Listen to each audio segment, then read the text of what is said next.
Welcome to Akansha. Welcome to Akansha. Welcome to Akansha. Welcome to Akansha. Welcome to Akansha. Hello.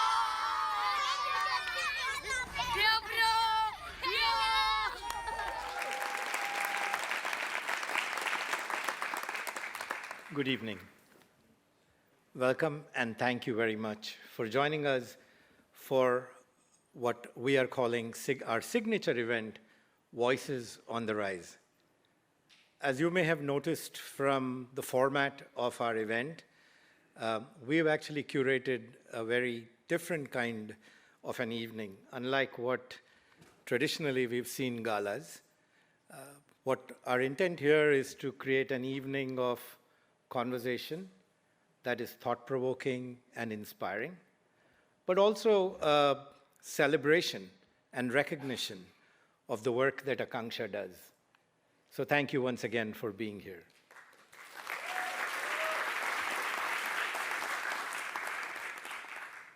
This program and actually the work at Akanksha is about higher quality of education, which really becomes a transformative force that helps children who are from the low economic environment actually achieve potentials far beyond what otherwise they may have been able to achieve.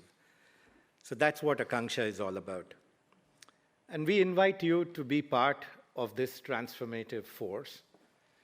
And it happens because there are a lot of people, our faculty, our board, our team, our support staff, our sponsors, and individuals like all of you who are here today to help us through this journey where children from underprivileged environments have an opportunity that is equal to what any one of us or every other person that gets to have in being able to have that same dream, to aspire, to achieve, and be that change that we want to see in them.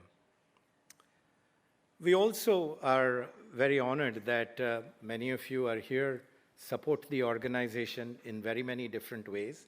And like we've seen, the generosity goes beyond just the education of children. It helps families rise out of poverty.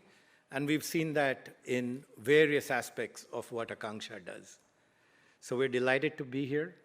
I've been personally a part of this organization for nearly 10 years now, and truly believe that we can allow children to have the same dreams that any other individual that goes to more privileged schools and environments can have in their lives.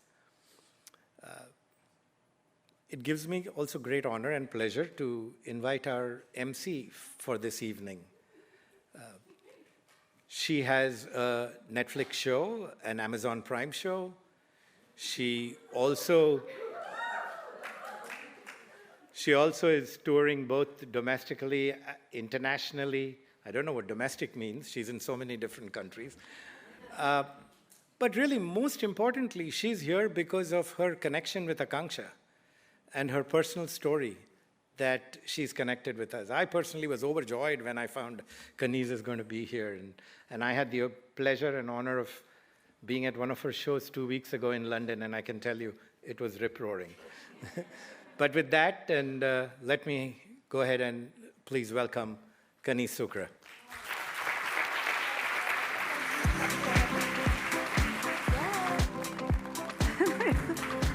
Hello, good evening, ladies and gentlemen. How are we all tonight? Yes. I'm so happy to be here. Before I begin, I just want to tell you a little bit about myself, because some of you are like, who is this girl? Who is this ladki on the stage? My name is Kaniz. I'm originally from South Africa. I was born and brought up there. But I always felt a little too Indian for South Africa, especially because I grew up during apartheid. Oh no! Eek, oopsie daisies. I was like, I'm not sure these are my people. So I decided to move to India, because I was like, surely my people will be there. And I lived in India for 19 years. But I always felt a little too South African in India. Yeah, especially because of my bad Hindi. They were, because I was like, oh no, I can't speak Hindi properly. Arey baap re. Ye ladki kya kya bolega, hum nahi samajh gaya. For the non-Indians in the room, if you don't know what I said, don't worry, neither did the Indians. It was just gibberish. No, and so I decided to move to a place that doesn't care what language you speak. It doesn't care what race you are. So eventually, guys, I moved to New York City. Yeah. This city doesn't care where you're from. They don't care in general. I'm like, I think I found my people. I think so. Like, sir, where are you from, for instance? Yeah, no, I don't care. I'm sorry. It's not me. I'm just trying to be a New Yorker. I'm just trying to fit in. Forget about it. I'm just talking over here. Okay, this is a terrible accent. No, but I, like Shankar said, I do have a very personal connection with Akanksha because in 2007, before I ever got into comedy, I worked at Akanksha. You clap now. Let me tell you the story. I was at Akanksha. I was working in the marketing and sales department because I had to sell the art products that the children made out of their artwork, and that was my duty. And it was a very fulfilling experience. And also, did Akanksha benefit from me being in their organization? No. Absolutely not. Guys, I was terrible at my job. I was so bad. I was told that I was probably one of the worst employees that Akanksha had ever had in the history of Akanksha. I was horrible. I was in the marketing and sales department, and that year they made the least amount of money. So I'm here to redeem myself after 17 years, guys. I'm here to redeem myself. Usually employees, when they go to Akanksha, they have a 3-month probation period. 3 months, and then they become a full-time employee. I was on probation the whole time I was there. My probation did not end. In fact, I still am on probation 17 years later, still today. Also, I remember, I was so bad at my job, they didn't print business cards for me, which was a very good move for Akanksha because all I did was go around to different people in the office and just make jokes. That's what I did. Essentially, my job at Akanksha was me preventing other people from doing their job. And I don't think you need business cards for that. No, but I had a wonderful experience because did Akanksha benefit me? Absolutely. Because after I left Akanksha, I was inspired to follow my dream to become a comedian full-time. That's right, Akanksha, I'm not sure if they were pushing me to pursue my dream or just pushing me out of the office. Regardless, 17 years later, here I am with my Netflix special and my Amazon special, and thanks to Akanksha, I got to follow my dreams. So I'm very happy that Akanksha had that impact on me. Not only did I, get inspired to follow my dream, I also met my best friend at Akanksha, Vandana Goyal, ex-CEO. She's sitting right there. She is the one who actually interviewed me. That's what I met her in my interview. She's the one who hired me. So if there's anyone to blame, it's her. It is Akanksha Goyal in the third row from the right, if anyone wants to know. Akanksha, also if anyone wants any gossip, office gossip from 2017, meet me afterwards, because I know everything. Shankar, I know. I know you don't know what I know, but I know. So guys, I'm very happy to be here. I'm very excited. I just want to mention before I leave that Akanksha does hold a very special place in my heart, and I'm so honored to be here. And I just feel like I've come full circle. So are we ready to get this show started? I'm going to be your MC. I'm going to be coming up. I'm going to be introducing all the speakers. Are you guys ready to get this party started? Yes? So let's do it. But before I invite our first speaker, I just wanted to mention that if anyone is prepared to write a check for $1 million right now, I will just do a 1-hour stand-up set, and we can wrap this up and go home. So if anyone, sir, I care now. I know I said I don't care. I care now. If anyone All right, then you know what? We're going to call our first speaker up to the stage. Please welcome our first speaker, Sandeep Rai. He is the CEO and founder of The Circle and senior advisor to Teach for India. He's going to be talking about and telling us more about how reinventing schools can help reinvent India. So please give it up for Sandeep Rai.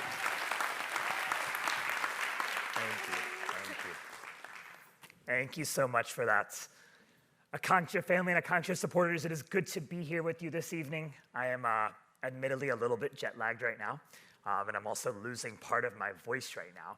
But I'm also incredibly energized as I look out at this group of people. And I'm energized because I know that I'm looking out at a group of people that care very deeply about classrooms and about schools. And so it's so good to be here with you this evening. You see, my journey started about 17 years ago in a hot, crowded classroom in Washington, D.C. And I taught in one of the most violent and poorest neighborhoods in D.C.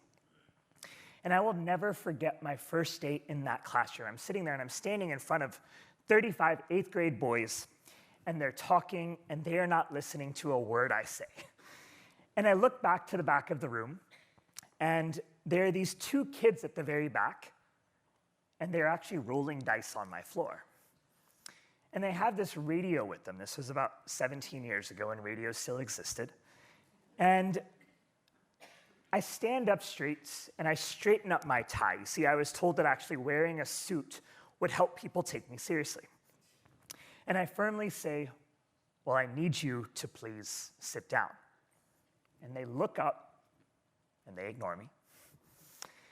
And so I dig deep into the tools that I was given through Institute, and I get my voice firmer, and I get my voice deeper, and I say again, I need you to please sit down. And they look up at me, and they ignore me. And so one last time, I decide to get even deeper and get even firmer, and I say, I need you to please sit down. And this one kid, he's about 6'4", and I'm 5'9", in case you're wondering. And he gets into this American football position. And he comes charging directly at me. And so luckily, at 21 years old, my reflexes were pretty quick. So that was my first day of school. You see, those first years in my classroom, they were tough. They were probably the toughest thing that I've done in the 17 years since. But they changed my life. You see, they taught me that education holds real power. It holds the power to be able to change lives. And it holds the power to be able to shift who people can become. So shortly after that experience, I actually jumped on a plane. I flew to India to discover a problem that was so much tougher, exponentially tougher than anything I had ever seen in the United States. And so to help you actually envision that, I'm going to ask you all to please stand up.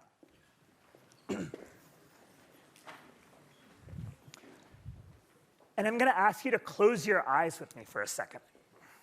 Yes, actually close your eyes. And I want you to imagine that this room is the 320 million kids that live in India today. You are the 320 million kids that are under the age of 18. And I want you to think about what it means to be a young child in India today.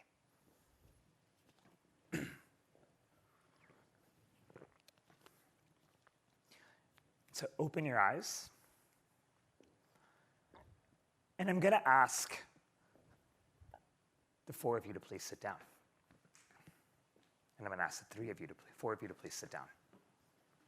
And I'm going to ask the four of you to please sit down. So what just happened to the people that sat down? Well, that's the 4% of Indian children in today, 2023, that will actually never step foot inside of a classroom. 4% of 320 million kids that will never step foot inside of a classroom. And so now I'm going to ask everybody here to please sit down. I want people to look around. And I'm going to ask everybody from my right hand on down to please sit down. And And I'm going to ask everybody from my right hand on down to please sit down. Take a look at the room, folks, for those of you that are still standing.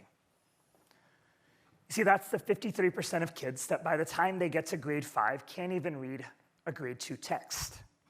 And for those of you that are sitting, well, I want you to be able to basically really ask yourself, what would it be like to be in a grade 5 classroom and you can't read a text that is 3 years behind where you should be? Because you see, for those of us that are sitting down, well, you represent the 50% of 320 million kids that social scientists now call experience learning poverty, which basically means that they are so far behind that they can't comprehend what is happening inside of a classroom. And they will probably not be able to comprehend what is happening inside of a classroom for years to come. And now I'm going to ask everybody from my right hand on over to please sit down.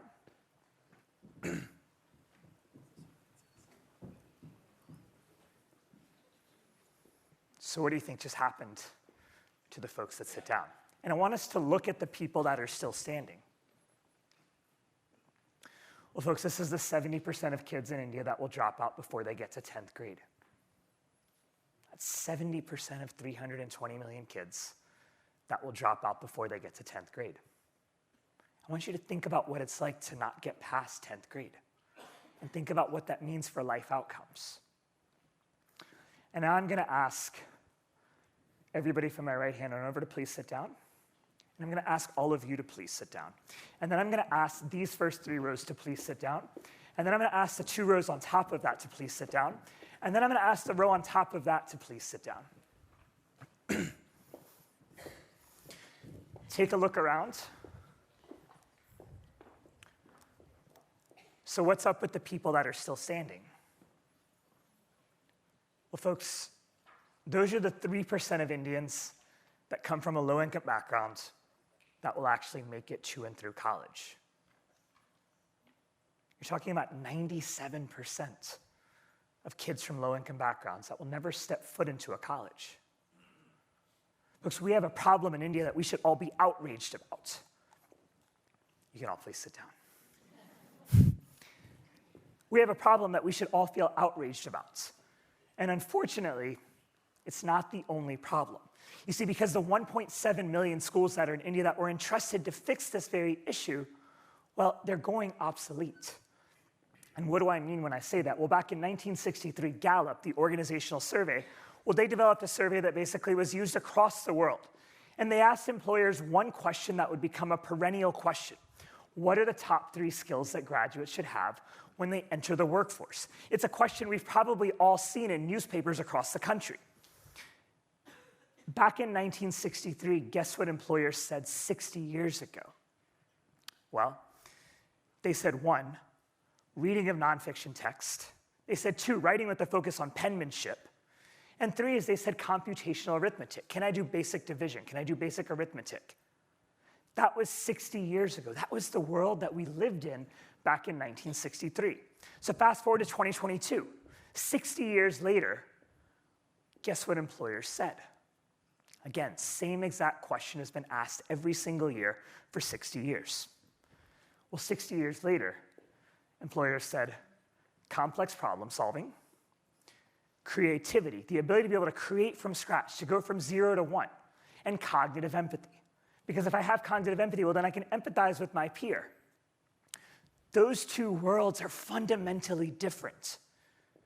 And I say this to you as somebody that has been in schools probably every single week for 15 years. India has changed. The workforce has changed. The world has changed. Unfortunately, our schools have kind of stayed the same. Our schools are preparing kids for an India that existed back in 1963. So here's the thing. When we look at these 2 issues, very few people would actually tell you that these are not issues that we should be solving. But the problem is very few people actually know how to solve those issues. So here are the 3 biggest questions I think we need to be asking ourselves.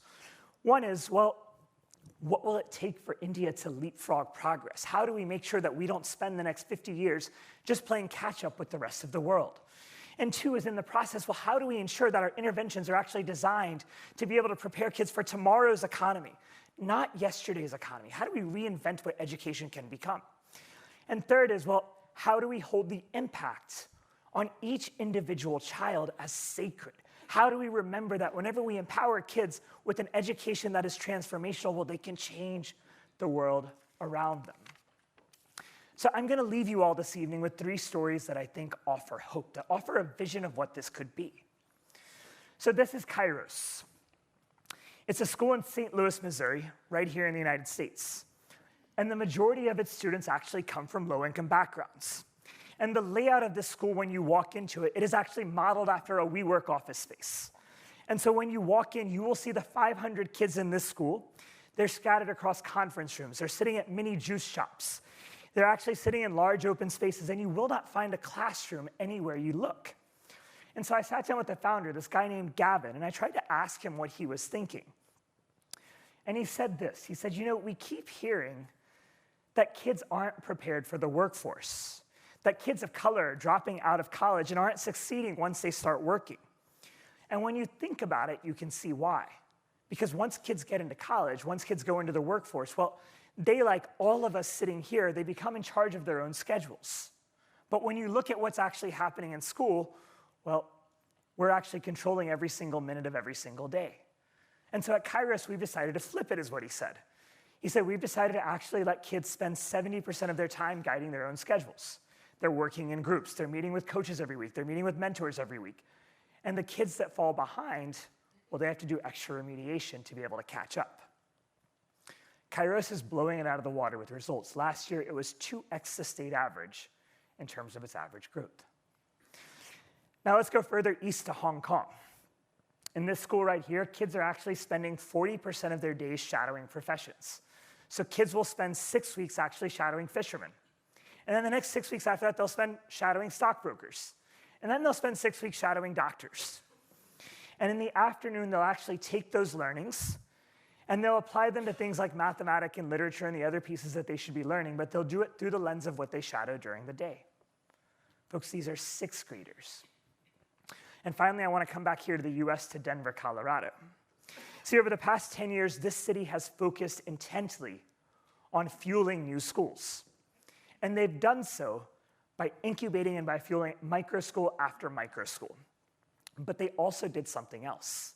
They put into place a policy to shut down low-performing schools. It was highly controversial, and it still is. But it was also heralded as being highly innovative. Well, 3 studies over the last 5 years shows that Denver has actually made more growth in the last 5 years than it has in the past 2 decades. The early results are promising.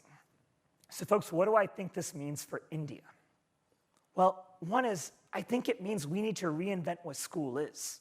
You see, we don't just need better schools. We need different schools. We need to be preparing schools that are actually microcosms of the world that we want to see, not of the world that existed yesterday. I think it means we need to ask ourselves why our schools, as imprints of a colonial era, were never really designed to lift people out of poverty in the first place. And we need to redesign them so that they become vehicles of economic mobility. And finally, I think it means that we need to be wary of silver bullets.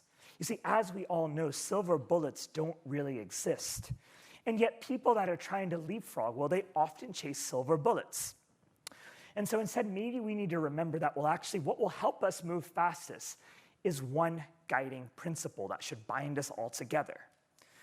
Success happens when we keep this simple, when we focus on one child at a time, one school at a time, and one community at a time. Folks, I believe Akanksha has the potential to be a bellwether for the future of India. This is an organization that is very close to my heart. It was the first organization I encountered when I stepped foot into India 15 years ago. It was actually the first set of people that I saw when I stepped into India 15 years ago. It has the infrastructure. It has the vision. It has some of the greatest people that I know. And its audacity over these last 30 years is actually what's inspired me to be able to found the Circle, to build more institutions that are like Akanksha. And my greatest hope, as I leave here this evening, is that this storied institution cultivates and maintains the courage and wisdom to reinvent what education can be, to help India leapfrog, to help India be a bellwether. And my greatest hope is that this audience right here doesn't come in saying we are just supporters, but actually comes in saying we can actually enable India to leapfrog. We can enable Indian children to be able to make more progress than has ever been possible. Thank you all.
बाकीच्या ज्या school असतात त्या फक्त मुलांसाठी असतात, पण या स्कूलमध्ये ॲज अ पॅरेंट्स म्हणून आम्हाला मुलांना जर काही गोष्टी येत नसतील तर त्या शिकवल्या, क्लास घेतले जातात आमचे. मराठीमध्ये म्हण आहे, काजवा जसा प्रकाश देतो अंधारात पण, तशी एक आकांक्षा शाळा अशी आहे की अंधेरे में भी एक उजाला निर्माण हो जाता है.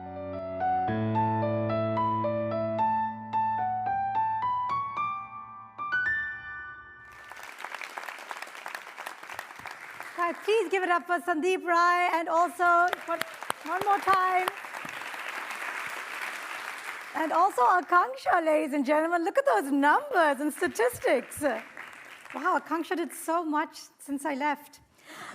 They achieved so much more. All right, guys, we're going to continue with this program. Are you guys enjoying yourselves? Are you learning a lot? Are you feeling inspired? Just checking in, yes? My best friend? All right, just checking. All right, next we have Ramesh Srinivasan, one of the board directors of the Akanksha Education Fund. He's going to be moderating a fireside chat about global trends in education, because education is also fashionable. All right, guys? Just here to remind you that.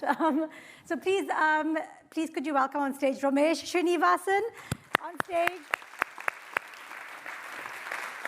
He will be talking with the professor and former dean of Harvard Business School, Nitin Noria, and also, please welcome on stage, and also Rebecca Winthrop, senior fellow and director at the Center for Universal Education.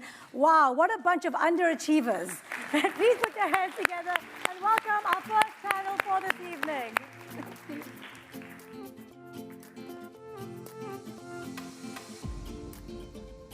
Thank you. Firstly, what a lovely audience. Thank you all for being here. Lovely to see many Akanksha supporters.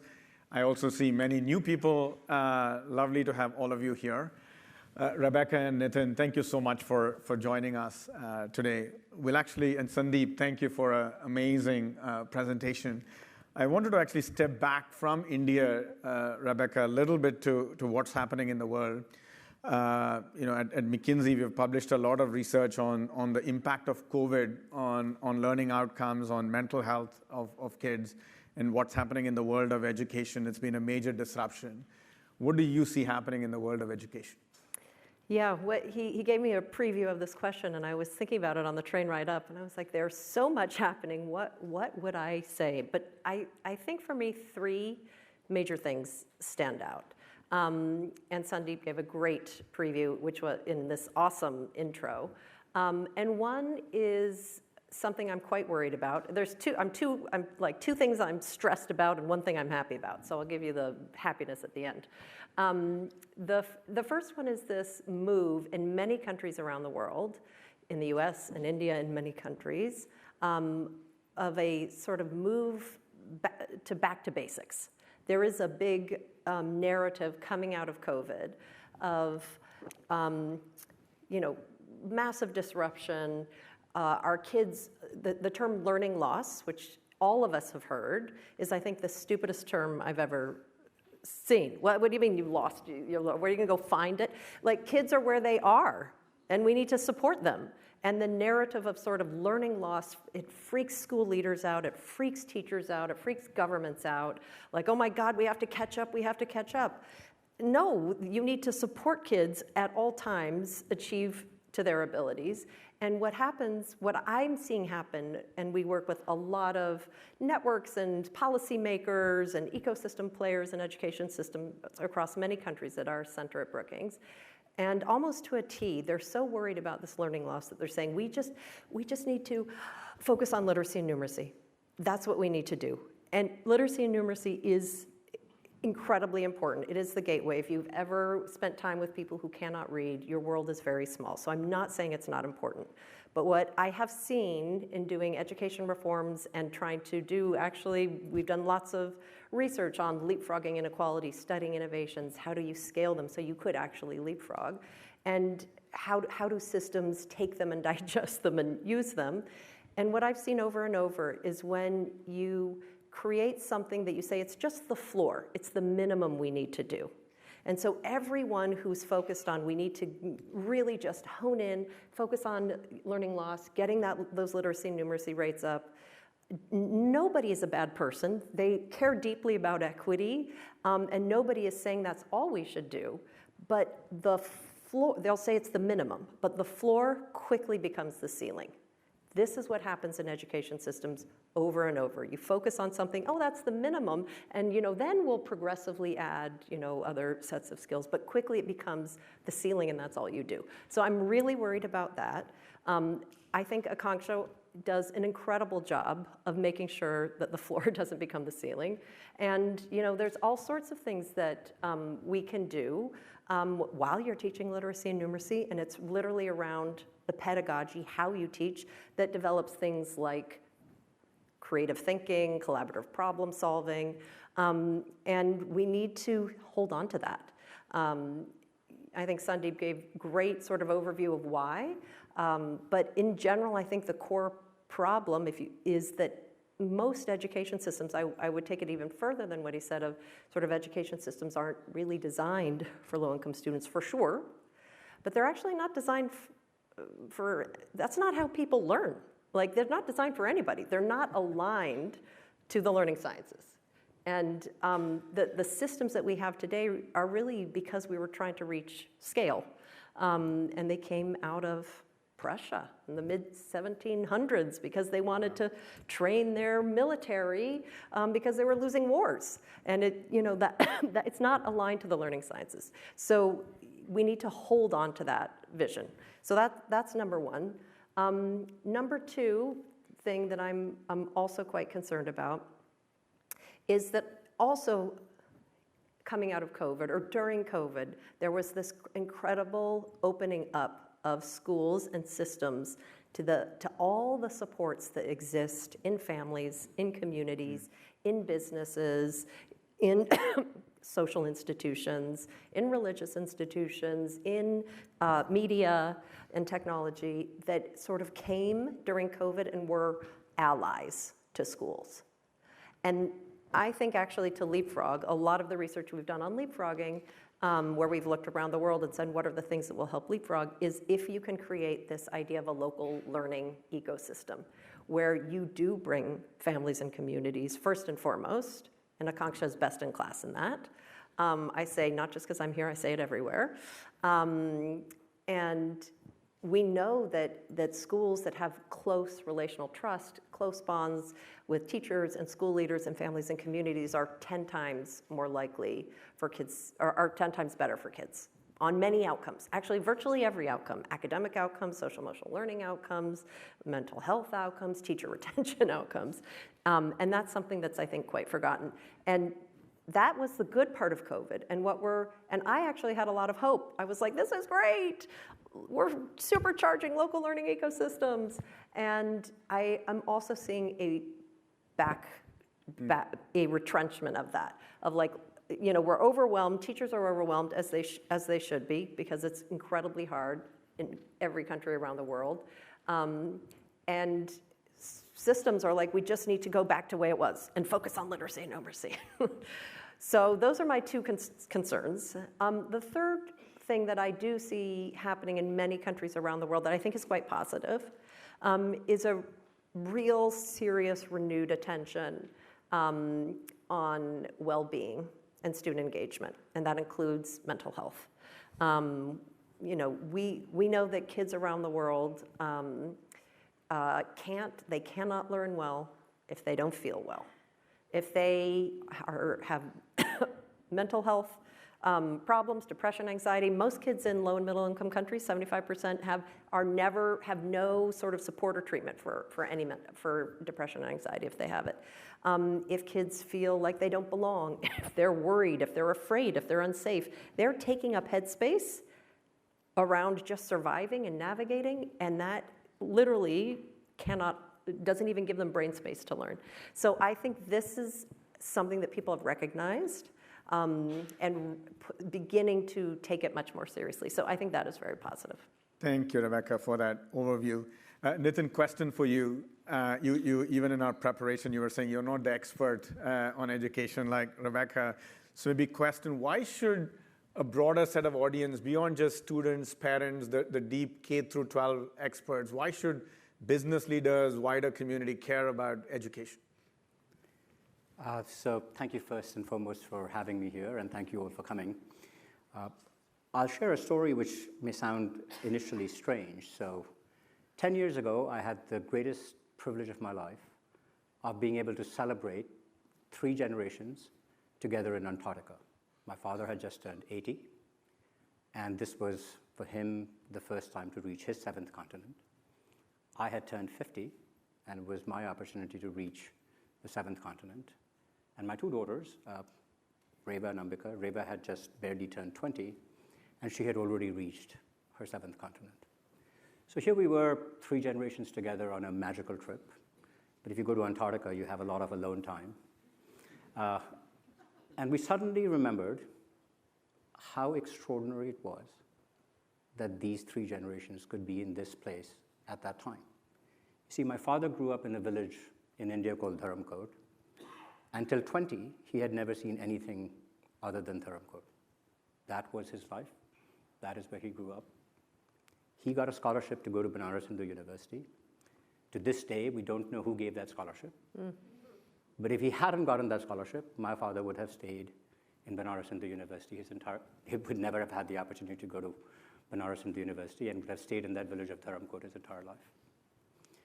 My father, by virtue of having gone to BHU, had an extraordinary career in India. He made a life for himself, and he gave me and my sister, his 2 children, extraordinary opportunities. But till the age of 21, I too had never left India. So I may have left a village, I saw all of India, but I never left my country. To get to this country, I too needed one scholarship.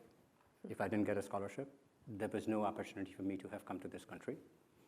And I remember applying to 20 schools, and I got only one scholarship. Happily, it ended up being at MIT, which was the place that I most wanted to go to.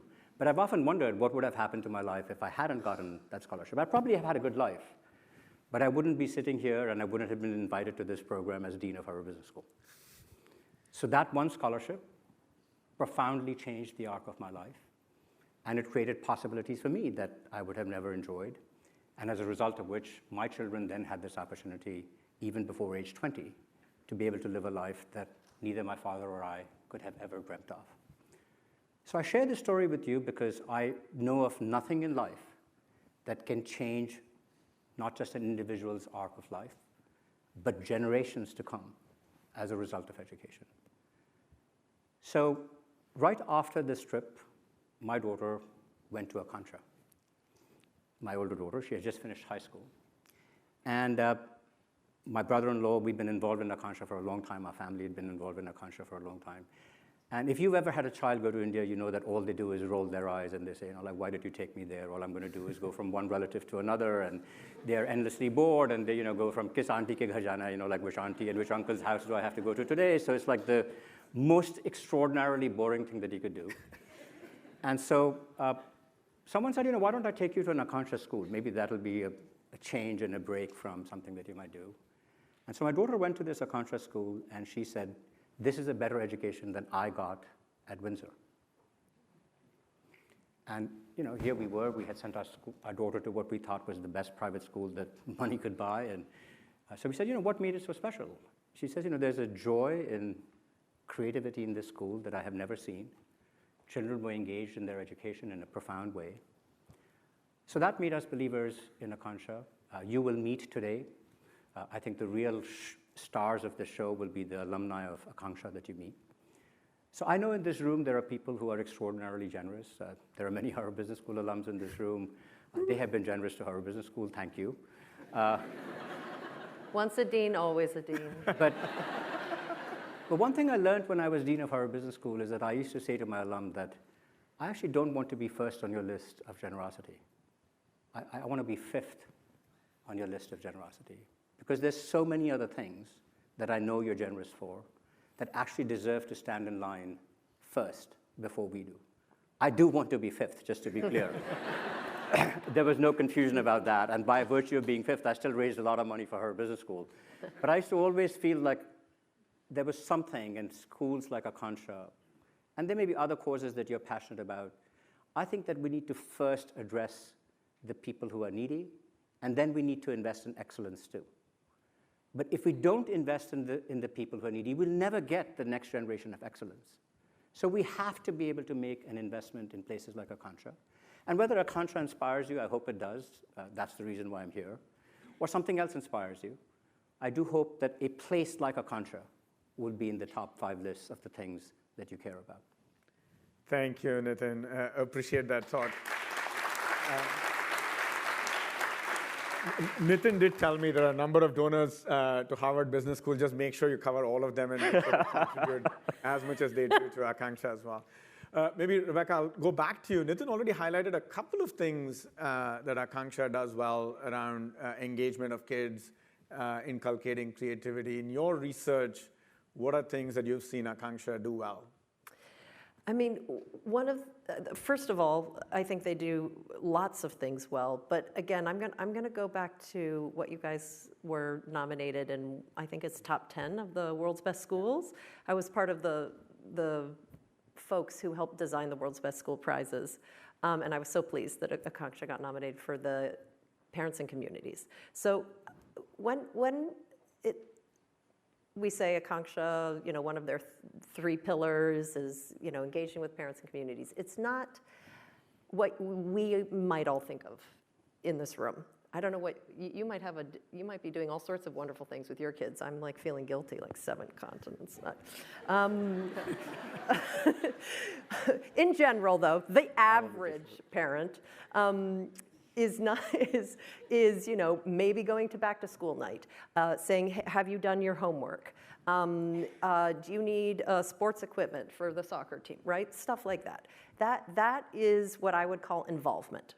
We are sort of passively doing what the school is telling us to do, and frankly, schools rarely ask us to do more. Akanksha has got a totally different model. They are inviting the families in. They know if you are working with kids in poverty, it's like probably 20% of the battle. I'm not sure how much you would say is the battle, is getting the kids to the school and being able to teach them and work with them. They have a million things that are barriers. There's health, there's food, there's transportation, there's being able to have time and space and a place and get a pencil and do your homework, all sorts of things.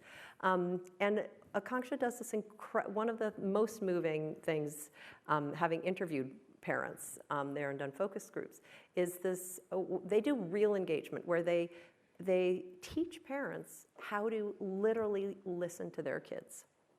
And that bond and connection is something we should probably replicate around the world, where they bring parents in with kids, with a teacher.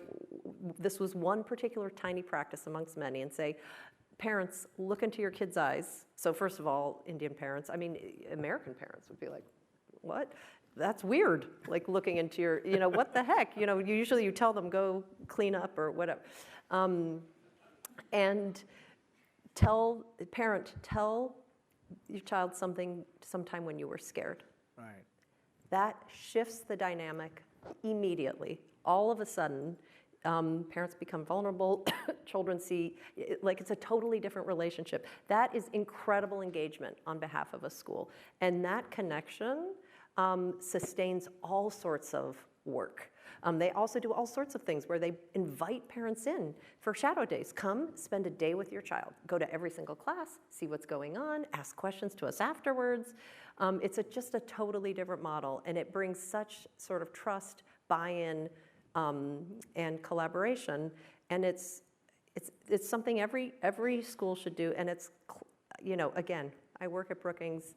Our center does research around the world. We work with lots of ministries of education and organizations, and our currency is research. And Akanksha is one of the few places that actually uses the research in child development, which for 30 years has said when parents and families are aligned and supporting what schools and doctors and other adults are doing in a child's life, the kids do massively better. Thank you, Rebecca. I see that we are out of time. Maybe, Nitin, one last question for you. So if somebody were to consider Akanksha, understand Akanksha better, I know you and your family have been involved for 20 years. What are the kinds of things they can do? Obviously, they can go visit a school and see what happens, but what questions would you be asking? How should they evaluate and understand Akanksha better? So one of my truly dearest mentors who sadly passed away too early was a professor by the name of Sumantra Ghoshal. And he used to have this phrase that you can tell a place in 10 seconds by the smell of the place. You walk into a room and you walk into an organization, and most organizations, you can just walk in and you feel like, God, this is boring. Or any of you who work in a company, you'll know like companies where you feel that you light up versus companies where you feel like this is just enervating. Walk into an Akanksha school, I promise you, it'll be a place that'll make you feel like you light up. And if it lights you up and it lights up these children, that's the best experience you can have. Thank you, Nitin. Thank you, Rebecca. Thank you, Nitin. Lovely to be here. And we'll continue the conversation after the event over drinks. So thank you all. Thank you both. Thank you.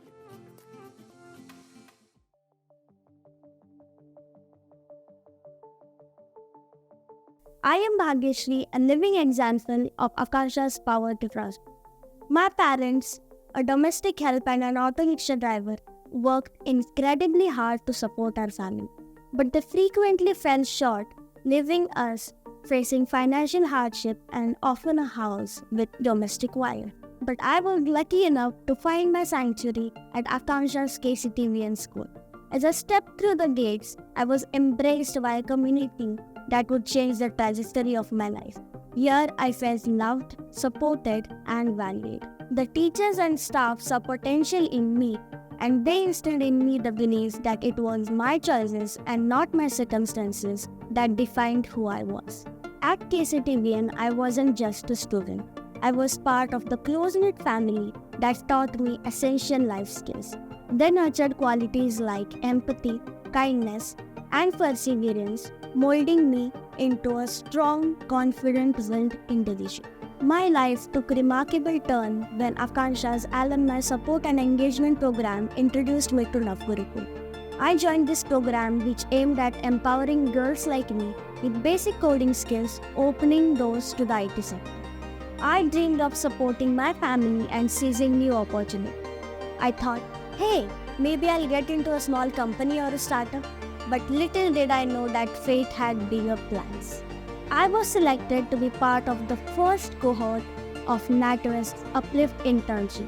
This groundbreaking initiative aimed to empower women from marginalized backgrounds, offering software engineering related opportunities irrespective of the formal qualification. I couldn't believe that someone coming from a community like mine was being handed such a transformative opportunity. Fast forward 6 months and I found myself presenting my life journey to none other than the ex-CEO of my organization. Meeting such an inspiring leader was surreal, and I'm proud to say that our success paved the way for even more girls to join the Uplift internship program. And how can I forget about sharing the stage with Smriti Irani, the Union Minister at the National Conference on Skilling in Non-Traditional Livelihoods for Girls. My heart pounded, but as I shared my story, I felt the impact of my words on the audience. There was a time where my mother had to mortgage her jewelry to pay my college fees. But now I'm in a position to support my family financially and also save up for my younger brother's future. Today, I stand before you not just as Bhagyashree coming from marginalized background, but as a woman who has discovered the magic of education and the immense possibilities it holds. I am committed to paying forward the support I have received. Let us join hands together to create a world where every child has a chance to soar and where every individual can carve their path to success.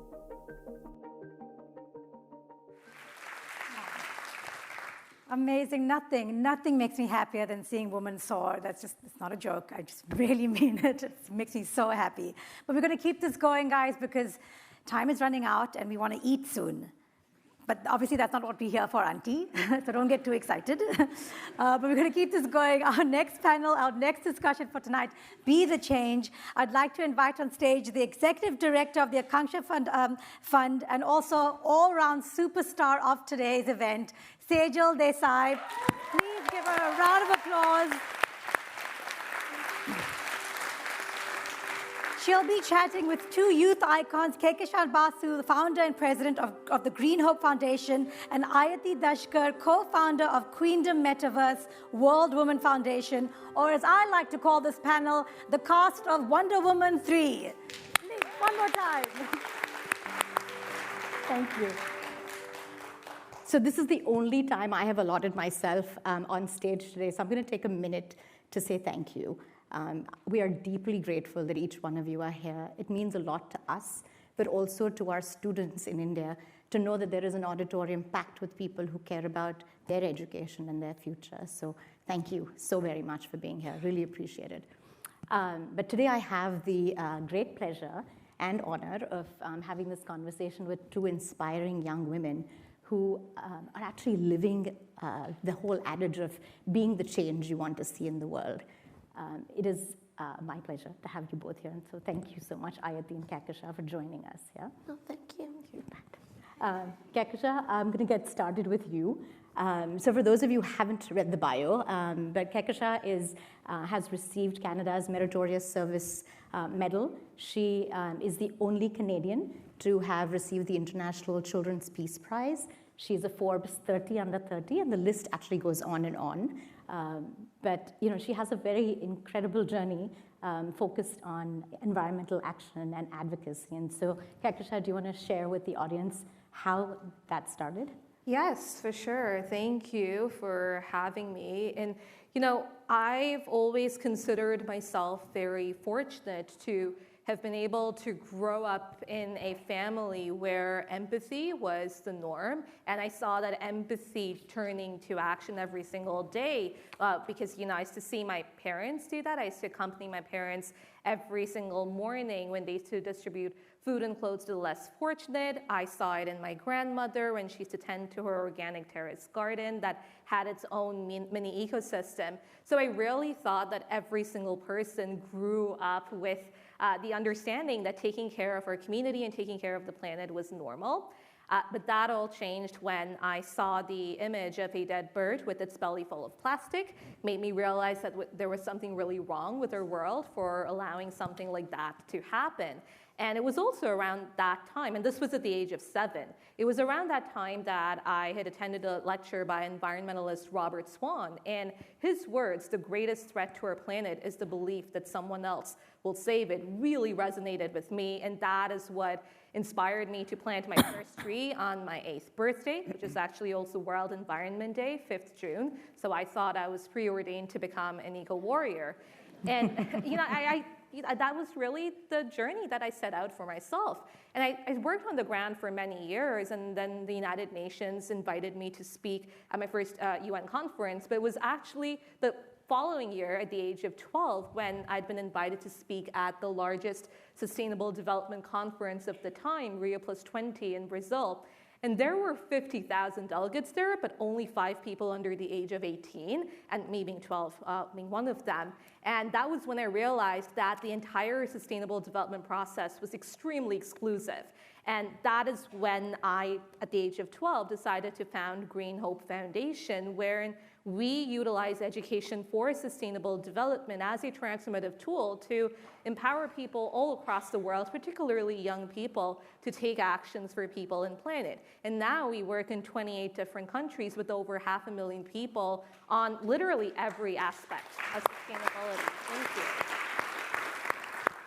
Thank you. And our work literally translates education to ground level action, whether in rural Western India, we've built solar powered STEM labs that provide girls in extremely rural communities with STEM and IT literacy that enables them to have the knowledge and skill sets to be able to get jobs in the field of STEM when they graduate. In rural Bangladesh, our solar-powered mobile libraries are taking books to the doorstep of children who'd been forced to drop out of school due to COVID and climate change, providing education and training to rural women farmers, using agrivoltaic solar energy systems that increase crop yield by over 30%, or even like building solar-powered streetlights to provide safe spaces for women and girls in rural Bangladesh and rural Liberia that not only enables women to have the freedom to come out of their homes in the evenings, but also ensures that girls feel safe going to school at like really early in the mornings and don't drop out for that reason. And that's just a tiny snippet of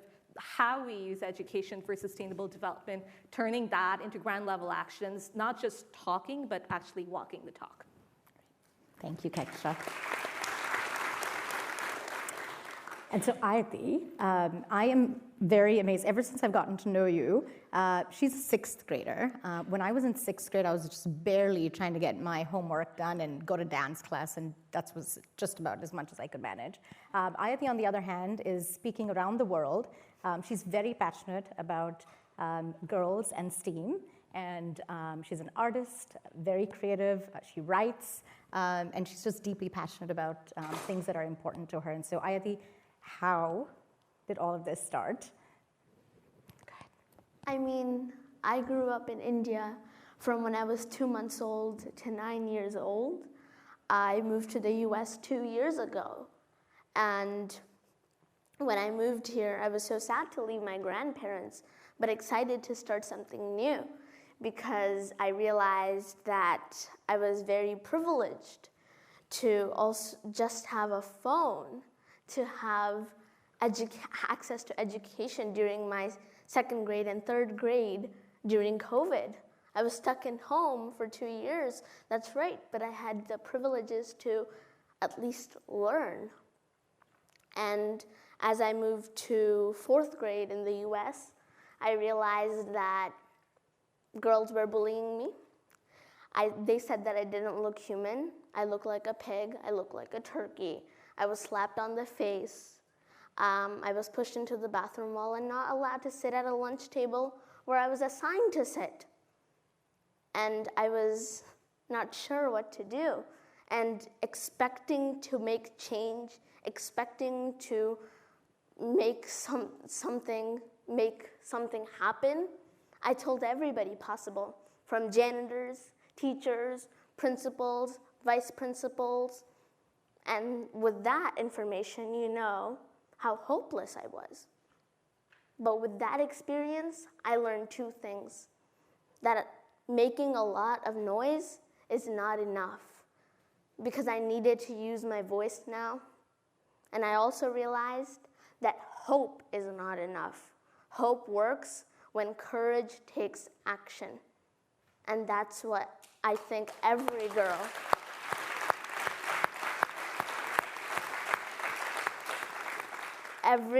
needs to know.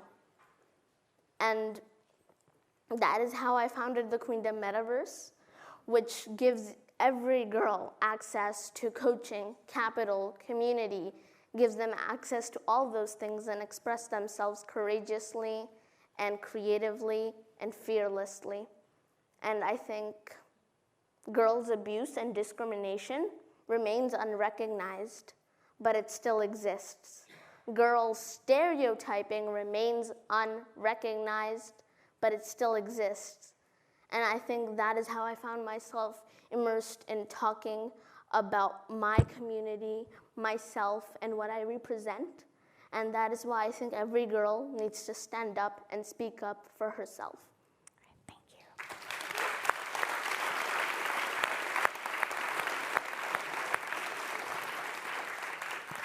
So a few months ago, when we asked Ayati to come and speak at this event at Akanksha, we really also wanted to make sure that our speakers had some kind of experience knowing our students and getting a chance to be in front of them.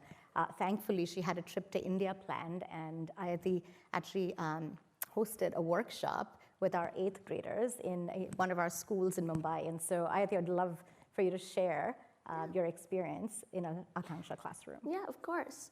So I went to Akanksha, and it was literally the best experience. I had this great opportunity to showcase my book, Lead Her, which talks about 60 women leading change in 60 different ways, solving 60 different problems, and giving young girls 60 different leadership tools to lead the change that they want to see. But I was able to give so many presentations around the world, but the most exciting and the most energetic one was the one at Akanksha, the workshop for 8th grade. And when I gave that workshop, boys were part of the conversation. We shared where we see ourselves in the next 5 years. We expressed ourselves fearlessly, and the most important thing is that everybody was part of the conversation, right? But the best part was when I saw this little girl sitting outside of class because she talked a little bit too much in class. That was me in 2nd grade. When I talked a little bit too much, I was out of class. And guess what I did out in the hallway? Talk even more. That's what I did. But now, to think about that little girl, get out of that environment at Akanksha. Think about every girl around the world. Media and pop culture had made this a norm to call girls chatty, gossip queen, chatterboxes. They get called that every day. But there's a Google Images survey that shows that 62% of those images, when you put the word chatty into the Google search bar, shows that those 62% are women sitting together and gossiping. 7% of those images are men sitting together and gossiping.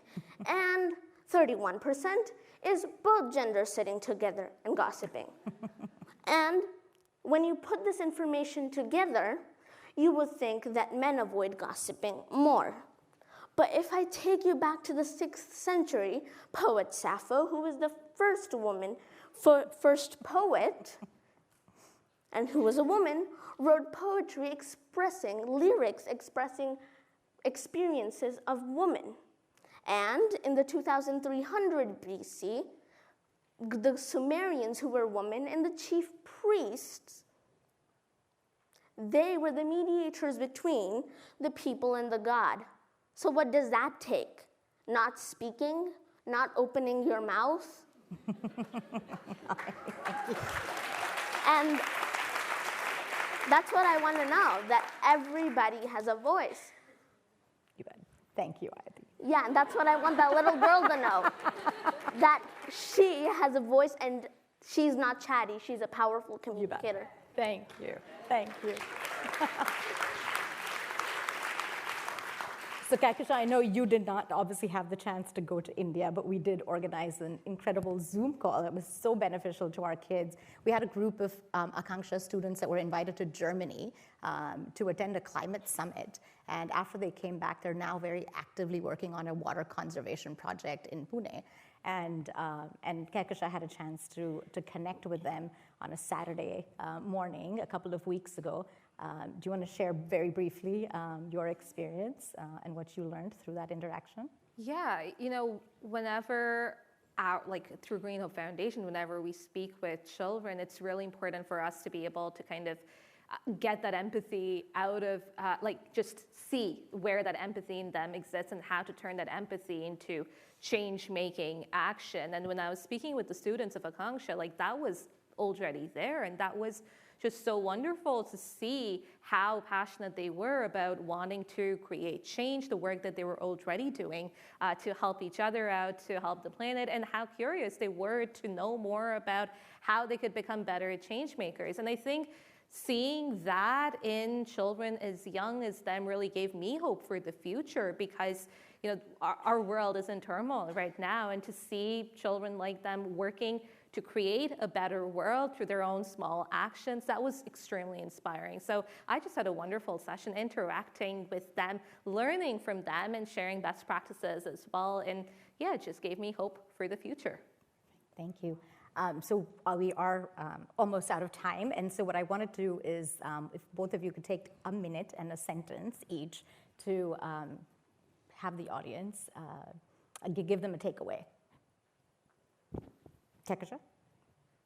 It's really important to turn your words into ground level action and ensure that those actions come from your heart, not doing something just because someone told you to do it or to look good in front of someone, but actually actions that help you sleep at night and help you become a better person. And those actions can be the smallest possible things, but not just talking, turning those words into ground level actions.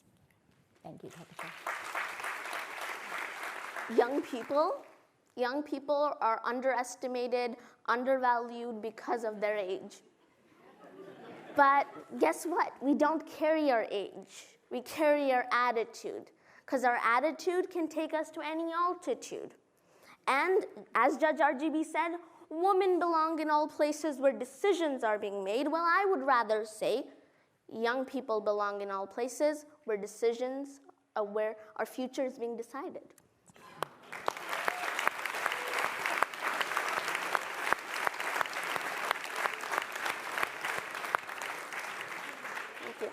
I could sit here and have this conversation for a few more hours because it's just so fun to do this.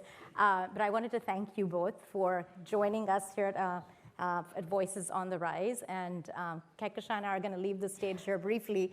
But what Ayati usually does is whenever she's invited to speak at an event, she is a very creative person. So she writes her own spoken word poetry. She does art and always loves a little bit of time to share that. And so I just want to thank you both for being here, but Ayati, we're going to leave and have you share with the audience about Voices on the Rise. Perfect. Thank you.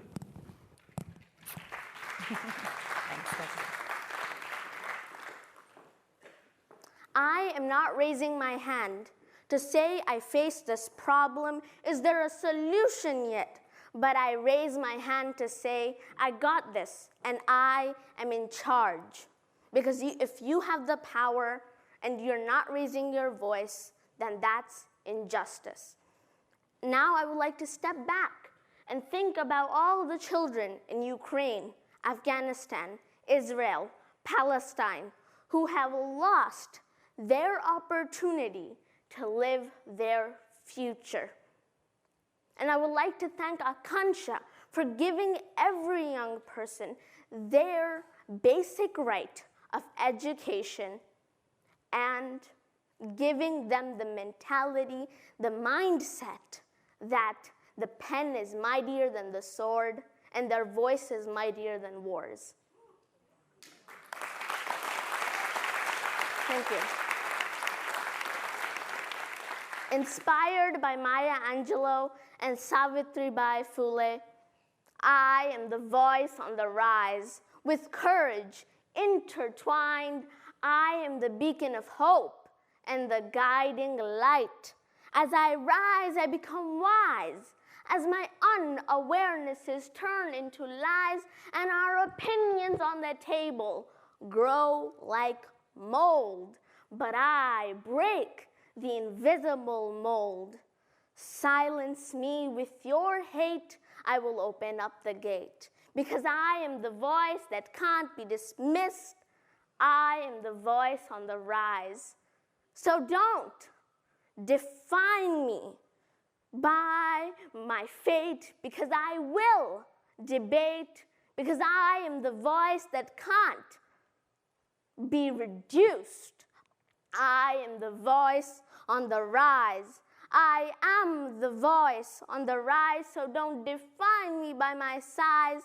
I'm not up for compromise. I'm the prize, and I am the voice on the rise. So let the world hear my cries as I reach for the limitless skies, because I am the voice on the rise. And I know, and I know it is so hard for you to recognize I am the voice on the rise. I'm not the noise. I am the voice on the rise. How will you use your voice? It is time for you to rise.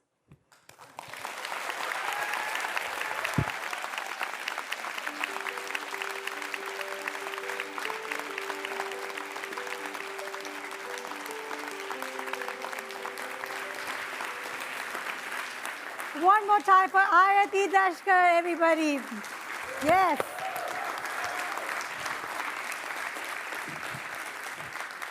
And also one more time for Keiko Trabashtu and also Sejal. We had a wonderful chat. Yes, we're going to keep this going. Thank you. I love how Ayati was talking about how we should raise our voices and just left us speechless. I was like, oh, the irony of that.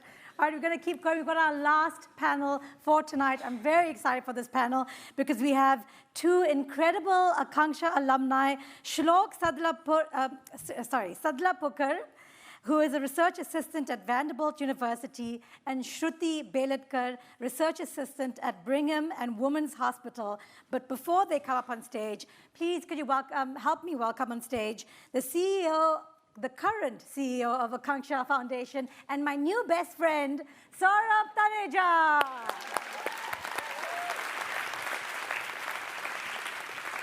Kill it. Good evening, ladies and gentlemen. So I'm an engineer by education, but I'm a teacher by passion. And just like I started every single class of mine, I would like to begin here with all of you with a very simple quiz. The only rule is everyone participates. 3 questions that we call as do now. All you need to do is to raise your hand with your finger to communicate what's the right response. Yeah, let's do an example. Akanksha runs 26 schools in 3 cities, Mumbai, Pune, and Nagpur. What are the grades when we start and end our schools? Yeah, option 1, grade 1 to grade 12. Option 2, grade junior kindergarten to grade 10. Option 3, grade 1 to grade 10. All right. Uh-huh. Many folks have not come fully prepared with their assignments.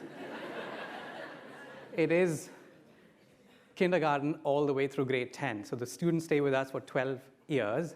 Let's test your knowledge about India's wealthiest city, Mumbai.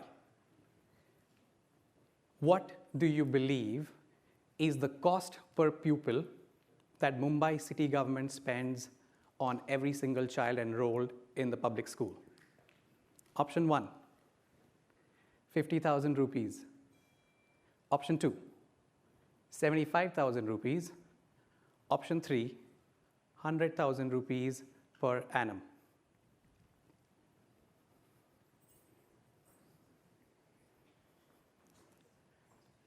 Rebecca, Nitin, both of you got that wrong. It is mind-boggling 100,000 rupees per child per annum, which includes everything, CapEx and everything. Ready? Last two questions. How many schools do you think Mumbai city government runs today? 500, 1,300, 2,000. Very quick.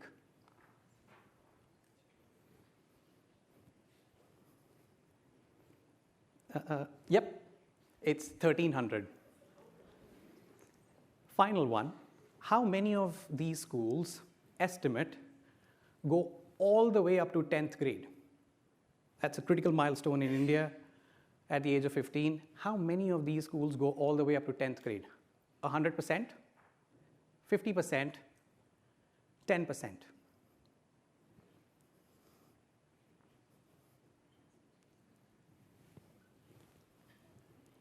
None of the above. Less than 10%. 14 years ago, when I was a Teach for India fellow, teaching 53 fourth graders, this statistic that there were 108 schools that went all the way up to 10th grade out of 1,250 schools in Mumbai became my why to stay back in education. I was pained, shocked, and angry. And so 10 years ago, with my best friend Vandana backing the idea of setting up Akanksha's first standalone secondary school, I became the proud principal of two of the most incredible alumni that I would like for you to meet today. First, Shlok, who grew up in Yerwada, Pune's one of the biggest slum communities, where the primary occupation of the families is to brew liquor at home. Yes, I'm not kidding. And the first time that I met Shlok in a 10 feet by 10 feet home with blaring TV, he was the one sitting in the corner, sincerely completing his notes. But that was not what struck me. It was the audacity of his dream. He said, Bhaiya, I want to go where no child of Yerwada has gone today and make my mother proud. And on the other hand, I met Shruti, the quintessential, rebellious, restless teenager who sized me up from top to bottom and wondered, how can this guy be my principal? And yet, I was struck by her dream to come back to her community to uplift the women and children who were facing abuse after she became a psychologist. Shruti, Shlok, it's been 10 years. Talk a little bit.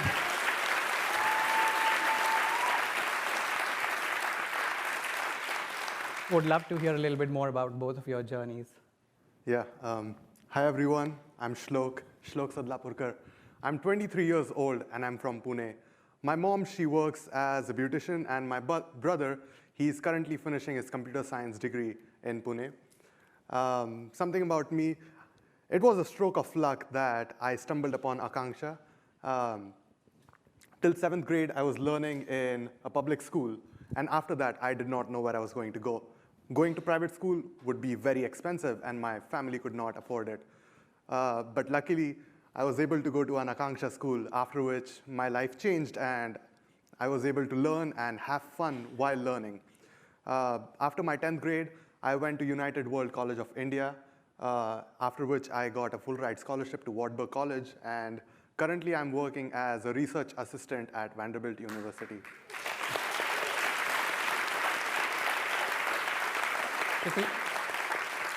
Hello everyone, I am Shruti Beletkar. I am also 23 years old and also from Pune. My family consists of my mom, who works as a staff member at a private school, and a younger sister who is currently working at a clinic in Pune. So after grade 10, similar to Shlok, I also got selected to study at the Mahindra United World College of India, which was followed by a full ride scholarship to Orlam College in Richmond, Indiana. Today, 9 years after I first stepped foot into an Akanksha classroom, I am now working as a research assistant at the Brigham and Women's Hospital in Boston.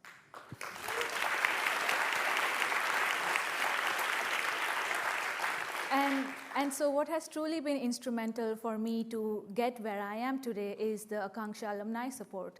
After completing my board exams, I remember how the Akanksha alumni team in Pune has helped me apply for UWC application and also look for higher education or like junior colleges in Pune. They also helped me look for scholarships so I can come to the US and continue my liberal arts education. But you know, it did not end there. When I came to the US 5 years ago, the Akanksha Education Fund became my home over here.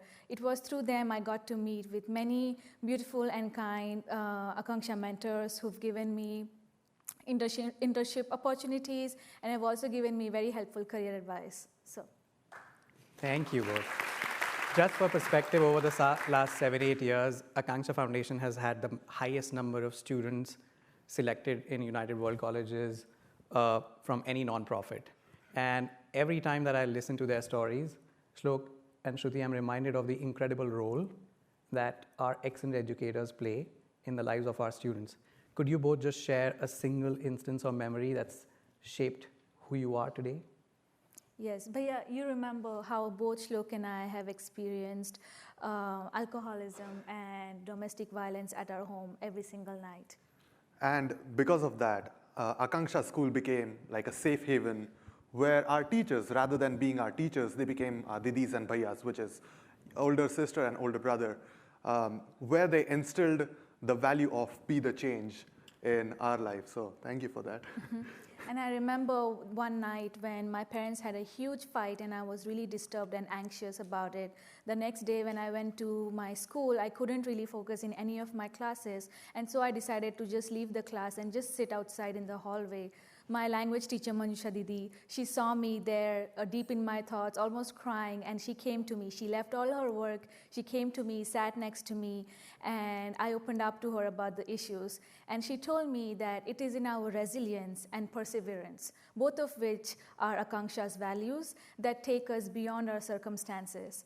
And over the years, it wasn't just her career advice that has stayed with me, but it was also her selfless act of listening compassionately, of caring for people. And Shlok, do you remember how friendly and open-minded and also approachable Manusha Didi was? It was the best thing ever. And ever since then, I've learned to listen and care for people around me and be more compassionate. Yeah, the story that I was going to share was about actually Saurabh Bhaiya. I did not put him up for it. But yeah, he wanted to understand how we lived at our houses. And rather than using his personal vehicle, he instead decided to come in a public bus. And this was during rush hour. And in India, I don't know if you have seen pictures or not, but during rush hour, everything is very crowded. There is no space to stand. And he still came in the public bus. And I still remember some of my friends talking and saying how awesome he was and how inspiring he was that he actually came to our houses. That instilled a very important lesson in my heart, which is to put yourself in other people's shoes. A lot of people say that you need to put yourself in other people's shoes, but he is a living example of how you should do it. So thank you, Bhaiya. Thank you. I am overwhelmed, and we are a little short on time, so we will still cover a couple of questions, Shruti and Shlok. Would love to hear Is there a particular practice from our classrooms and schools that have stayed with both of you and shaped who you are today as well? Yes, so for context, our Akanksha schools have a very rigorous extracurricular program that includes sports and interest-based clubs. And I happened to be participating in the dance club at that time. And it was through the dance club that I really got a chance to explore myself through music and through body movement. And over the years, I've kept doing that at UWC, in my college, and even now. And looking back at it, it all stemmed from the encouragement and support from Akanksha teachers that has made me keep my creative side active. And so the core practice of creativity and keeping that active in your routine, and for me was through dancing. It gave me a chance to reflect on myself, let go of negative emotions, and overall just be present in the moment. So both of you, do you remember Mangal Bhaiya? Mm-hmm. One of our science teachers, and I remember talking with him about space and all the nerdy stuff. And at one point, we were talking about the information paradox, and I did not know what it was. And instead of dismissing my curiosity, he instead told me to just go on the internet and look what it was. That did two things for me, actually. First, it helped me overcome my shyness and always ask the question. And the second is understand the why behind the answers that you're given.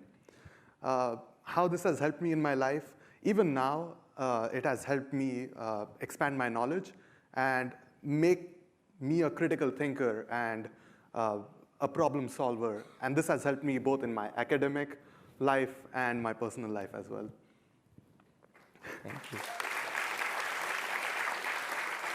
But yeah, now it's our turn to ask you a question. Go for it. What do you think India needs right now in terms of education? And also with that, what do you think is the vision of Akanksha for the next few years? Thank you. I know it's a super loaded question now that you have your opportunity. By 2030, India will have almost 600 million youth around the age of 25, highest anywhere in the world. And like Sandeep made the case of reinventing and reimagining schools, we at Akanksha continue to believe that we need proof points in terms of schools that are reimagining learning and young people like you who are demonstrating that it's possible to break out of the cycle of intergenerational poverty. And so while we have come a long way, we still have a long way to go. So we are adopting what we call as a new strategic framework of prove, multiply, and amplify, where we will be focused on three things. One, fundamentally reimagine, redesign our 26 schools that cater about 14,000 students today, put all our 5,000 plus alumni on the pathway out of poverty. Second, we are planning to set up far more innovative school models like the way Sandeep mentioned in a couple of new cities up to 8 to 10. And third, really turn our schools into labs where we can research, create evidence, codify, and share those practices with public school system in India. We've already initiated that progress. We are currently partnering with 250 schools in Nagpur and Pimpri Chinchwad, serving close to 50,000 students funded by the Dell Foundation over a 4-year project. I have my final question with both of you. As we look ahead, what is that one thing that you would ask Akanksha to never forget? I think for me, it is to continue to hold higher expectation of every single child, regardless of their circumstances, just like how you did for both Shlok and I. Shlok? Yeah, you talked about poverty, and I think something that might help every child is mastery, agency, and one more thing, sorry. A sense of purpose. It was sense of purpose, yes. So yeah, I think that's going to help out, yeah. Thank you both. That is indeed our Akanksha student vision, that every graduate finishes Akanksha experience with a sense of mastery, a sense of agency, and a sense of purpose to be able to give back to the community where they come from. Thank you both. Yeah.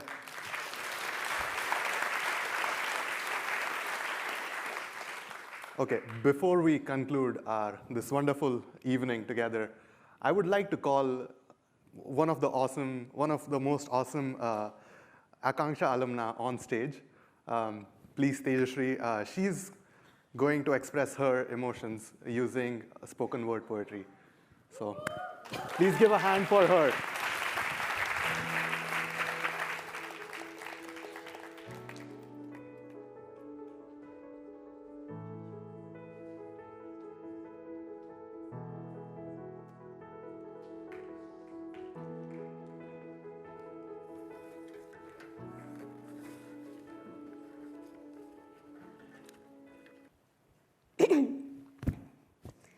The story of my life begins before the dawn of December 4th, 2001. Begins before I was even conceived, as they were planning me and wanted me to be a baby who was blessed with the ability to continue their family lineage. The ability to lift up the gas cylinder and bring it up the staircase, to the ability to man up, work for the family, earn the bread, and eat it too. That at least this time they get the baby they deserve.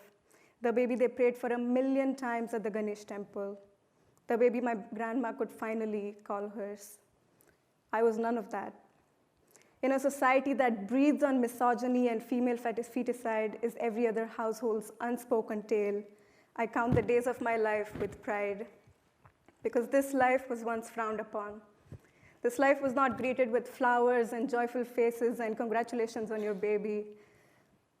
So when my father, at 21, calls me to say, I'm proud of you, I look back at my life to see how every moment has added up to bring me where I am. At 8, I got into an Akanksha school where the walls of the classrooms recounted stories of hundreds of kids transformed with an education that dared them to dream. These walls told me that I was so much more than the walls I was born into, that there is a ladder, and once you climb it and look across the fence, you will see that the horizon reminds you that the world is your oyster. These classrooms taught me to read and dream about the chocolate factory of my life and the golden tickets I must collect along the way. These classrooms provided me with teachers who told me, and I quote, Tejashree, I won't be surprised if one day you found the cure for cancer or shrunk the moon. These classrooms that brought out only the best in me, the version of myself that wrote poems, read all of Harry Potter, did street theater, research, spoke, and spoke up. The walls of the school that put participation above triumph taught Tejashree that it was okay failing and falling. She spent a year in a malfunctioning girls' college and applied to the one she dreamt of again. And when she did, the walls of Akanksha stood taller and stronger than ever, on the shoulders of her family and her teachers, who said, Tu chal pude, tu lagavede, bhiti kashachi. She thrived. I live oceans away today, and every day brings new chapters of successes and failures, of homesickness, and finding home in the people along this path. New challenges of big life decisions, and being an adult in the most vulnerable ways possible.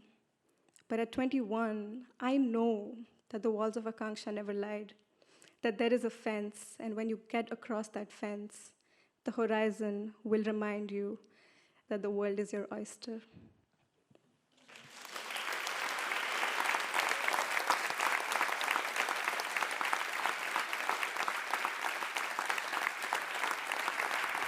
Thank you, Tejashree, for those very inspiring words. One more time, ladies and gentlemen.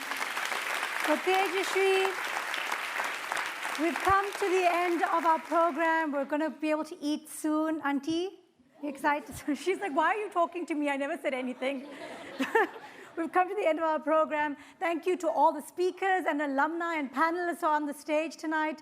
Thank you to all the board members, volunteers, the team that put this event together, and the donors who constantly, supporting Akanksha. What a big round of applause for all of them.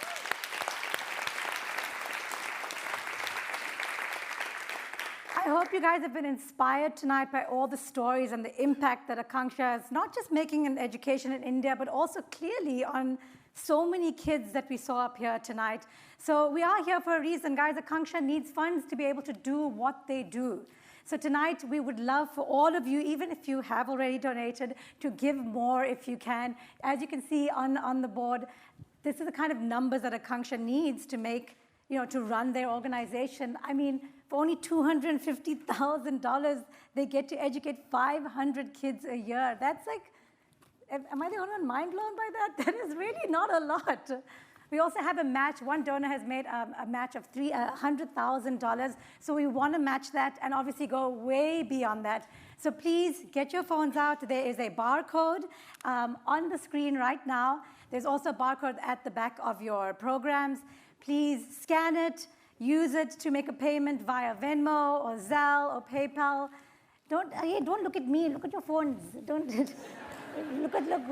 scan that up there. And look at your phones. It's also going to be stations when we go downstairs for our food where you can, if you're feeling too much pressure, if you're like, what if Kaniz comes and asks us how much are we donating? Then you can go downstairs. There's going to be kiosks downstairs run by the alumni, so you get to donate over there as well.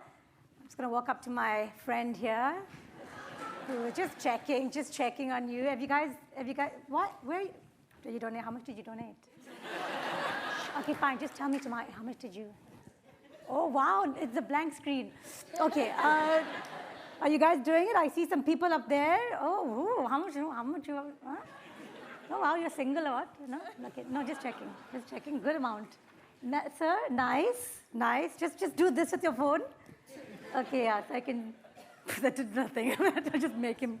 All right, great, guys. So you can please, remember, you can continue donating throughout the night. Even if you have donated, please give some more. And enjoy a wonderful dinner we get to have at the downstairs. One of the desserts has also been curated by one of Akanksha's alumni, who is a chef in Pune. So you guys are going to enjoy a wonderful treat downstairs. Once again, please give it up for yourselves for being here tonight. We really appreciate you guys coming out here and listening to these stories. We hope you have a wonderful night. And remember, you can keep giving throughout the night, because that's what we're here for. Thank you. Good night. God bless you all. Get home safely.